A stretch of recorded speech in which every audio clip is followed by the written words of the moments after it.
ውጊያ፣ ጦርነት ሊቀሰቅሱ የሚችሉ ፕሮቮኬሽንስ በየጊዜው ትግራይ ባሉ ኃይሎች ይፈጸማል። በየጊዜው ከሁሉ የከፋው አሁን በርካታ የትግራይ ልጆች በጉልበት ታፍሰው ሱዳን ላለው ጦርነት ተሽጠዋል። በሱዳን ጦርነት ውስጥ የትግራይ ወጣቶች በማያውቁት ጉዳይ ሕይወታቸውን እያጡ ይገኛሉ። ኢትዮጵያ ውስጥ ያለው ጉዳይ አልበቃ ብሎ ጉዳይ ወደ ሱዳን ተሸጋግሯል። በዚህ ሁሉ ውስጥ የትግራይ ሕዝብ ተጎጂ ነው።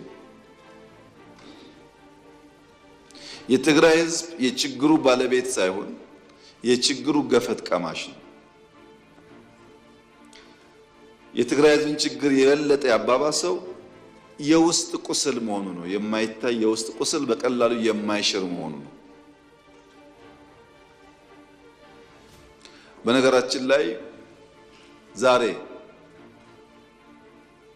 በትግራይ ውስጥ ከሚኖር ትግራዋይ በላይ በሰላም ወጥቶ መግባት የሚችል አፈሳ የማይካሄድበት በደሴ፣ በጎንደር፣ በባህር ዳር፣ በአዲስ አበባ፣ ቢሾፍቱ፣ አዳማ፣ አርባ ምንጭ፣ ሐዋሳ ያለ ትግራዋይ ትግራይ ካለው ሰው በላይ ሰላም አለው። ትግራይ ካለው ሰው በላይ በሰላም ወጥቶ መግባት ይችላል። የሚያሳዝነው ይህ ጉዳይ ግን ትግራይ ብቻ አይደለም። አማራ አካባቢ የሚንቀሳቀሱ ኃይሎች ለአማራ ሕዝብ ሰላም፣ ደህንነት፣ ጥቅም እንታገላለን ብለው የሚሉ ኃይሎች በሚንቀሳቀሱባቸው አካባቢዎች ካለው የአማራ ተወላጅ ይልቅ ኦሮሚያ፣ ደቡብ፣ ሶማሊያ ያለው አማራ ሰላም አለው። እነዚህ እንታገላለን የሚሉ ኃይሎች ያሉበት አካባቢ የበለጠ ፍራቻ፣ የበለጠ ግድያ፣ የበለጠ ዘረፋና መታገዶች አሉ። ኦሮሚያ አካባቢ ለኦሮሞ እንታገላለን ብለው የሚምሉ የሚገዘቱ ኃይሎች ከሚንቀሳቀሱበት አካባቢ በላይ በአማራ ክልል የሚንቀሳቀስ፣ በሶማሌ የሚንቀሳቀስ፣ በአፋር የሚንቀሳቀስ ኦሮሞ የተሻለ ሰላም አለው። ዜጎች በገዛ ቀያቸው፣ መንደራቸው፣ በገዛ ልጆቻቸው እየታመሱ ይገኛሉ። ከቀያቸው ሸሽተው መኖር የተሻለ ሰላም የሚያገኙበት እየሆነ መጥቷል። ከህዝብ ተነጥሎ ህዝብ አስለቅሶ ህዝብ ዘርፎ የሚደረግ ትግል ደግሞ የትም ማድረስ እንደማይችል ከታሪኮቻችን መማር የምንችል ይመስለኛል። መንግስት አብዛኛውን ጉዳይ በትዕግስት የሚያየው ወደ ግጭት የማይገባው ለምንድን ነው ያላችሁ እንደሆነ ዓላማ ቢስ ነው። ዓላማ የለውም። ይህንን ግጭት ከፈጸምን በኋላ አሳካን ብለን የምንናገረው አንዳች ቁም ነገር የለም። በዚያም በዚህም ብንገል ብንሞት ትርጉም የለው። ኢትዮጵያ ውስጥ በተለይ ትግራይ አካባቢ ያለው የፖለቲካል አውድ የመጥረቢያ ፖለቲካ ሰለባ ነው። ትግራዋይና ኢትዮጵያውያን የሆኑት መጥረቢያ ሶስት አክተሮች አሉት። አንደኛው አክተር ከብረት የሚሰራው የሚቆርጠው የተሳለ ነገር፣ ሁለተኛው አክተር ተጣሞ እዚያ ውስጥ የሚገባው እንጨት ነው። ሶስተኛው አክተር እንጨቱን ይዞ የሚቆርጠው አካል ነው። የመጀመሪያው ብረቱ የተሳለው መጥረቢያ ምንም ዓላማ የለውም። የእንጨቱን ዓላማ ይፈጽማል። እንጨቱን ሲያዘው ብቻ የእንጨቱን ፍላጎት የእንጨቱን ዓላማ ፈጻሚ እንጂ የራሱ ሐሳብ የራሱ ዓላማ የለውም። እንጨቱም የያዘውን እጅ ወደ መራው የሚሄድ በያዘው እጅ የሚታዘዝ የያዘውን እጅ ፍላጎት የሚመልስ እንጂ የራሱ ዓላማ የለውም። ቲፒኤልኤፍ እንደ መጥረቢያ ነው። መያዛው እንጨት እንደ ሻዕቢያ ነው። ዋናው አዛዦች ባለጉዳዮች ሌሎች ናቸው። ከመጥረቢያው ጋር ከብረቱ ጋር ብንጋጭ እንጨቱ እስካለ ድረስ ከእንጨቱ ጋር ብንጋጭ እንጨቱን የሚያዘው ሰው እስካለ ድረስ ዘላቂ ሰላም አናገኝም።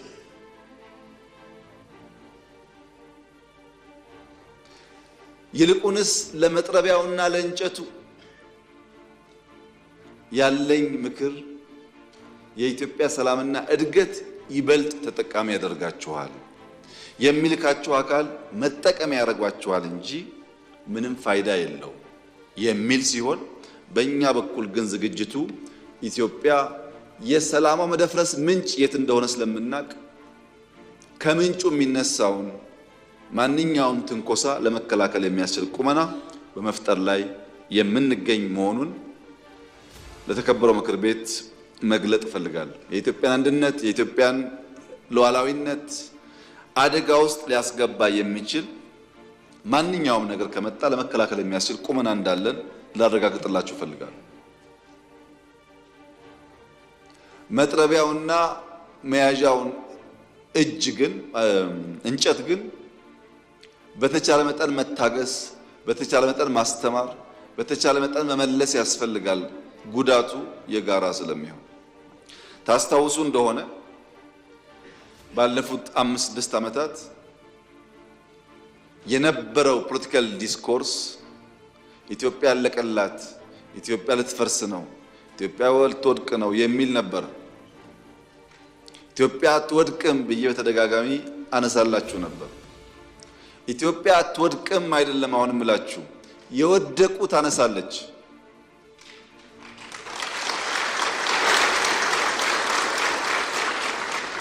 የወደቁ ታነሳለች፣ የተኙ ታነቃለች። ሊለሙ ሊበለጽጉ ሲገባቸው ያልገባቸውን ወንድምና እህቶቿን አንቅታ ወደ ብልጽግና ጎዳና ትወስዳለች። ይህ የኢትዮጵያ ጉዞ ይሆናል። ምኞት፣ ያለፈ ስልት እስረኛ የመሆን ምኞት። ትናንትና ሻዕቢያና ወያኔ ከሱዳን ጋር ተባብረው ደርግን ጥለዋል፣ አሁንም እንደዛ ተባብረን እንጥላለን የሚል ምኞት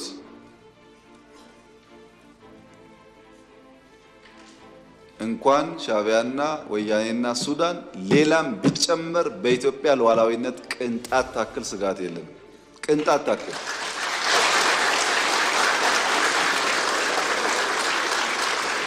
ያን ለመከላከል የሚያስችል ብቃት እየገነባን ያለነው። ጊዜው ሲደርስ እንዳስፈላጊነቱ እንገልጻለን። እኛ ስጋት የለብን። ሰዎች ባረጀ ባፈጀ ስልት፣ ድሮ በሰራ ስልት አሁን ለመጠቀም መሞከር ጠቃሚ አይደለም።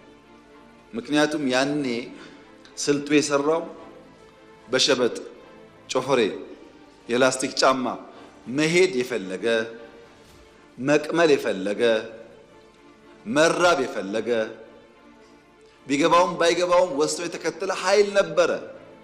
አሁን ግን 22 እና መገናኛ ህንፃ አስቀምጠህ እዛ በመቀመጥ አይሆንም ማለት ነው። ተቀይሯል ጊዜው።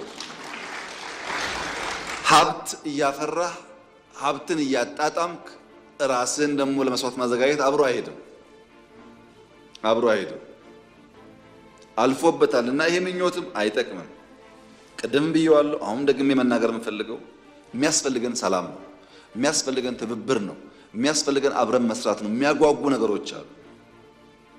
ትግራይ ጦርነት እንዲፈጠር ሰፊ ፍላጎት አለ። እምቢ ያልንበት ምክንያት ትርፍ የለውም ብለን አሁንም ለሰላም በራችን ክፍት ነው፣ ለንግግር በራችን ክፍት ነው። መወያየት የምንፈልገው ሰላም ማምጣት የምንፈልገው በእኛ በኩል ትተን ተጎርተን ለትግራይ ሰላም ከመጣ ፍላጎታችን እሱ ነው። ግን አንድ ነገር ማወቅ አለባችሁ። የዛሬ 20-30 ዓመት አሁን ያለው መንግስት፣ አሁን እዚህ ፊት ለፊት የምታዩቸው ሰዎች ከወረዱ በኋላ ተመልሰው መጥተው ኢትዮጵያን እንምራ ካሉ ኢትዮጵያ ሞታለች ማለት ነው። እውነቴን እነግራችሁ፣ ኢትዮጵያ ለዘመኑ ለሲዝን የሚመጥን መሪ መፍጠር ካልቻለች፣ ሰዎች እየወጡ የሚመላለሱባት ከሆነ ኮሌክቲቭሊ ሞታለች ማለት ነው። ይሄ የሚያኮራ ነገር አይደለም፣ የሚያሳፍር ነገር ነው። 50 ዓመት ፓርቲ መርተህ ፓርቲ የሚተኩ ሰዎች ካልፈጠርክ ሌላ 1000 ቢሰጣ አትፈጥርም ማለት ነው። ቲፒኤልኤፍ 50 ዓመት ፖለቲካል ፓርቲ ሆኖ አንጋፋ ፓርቲ ሆኖ ወጣቱን ትውልድ ማመን ካልቻለ ኪሳራ ነው።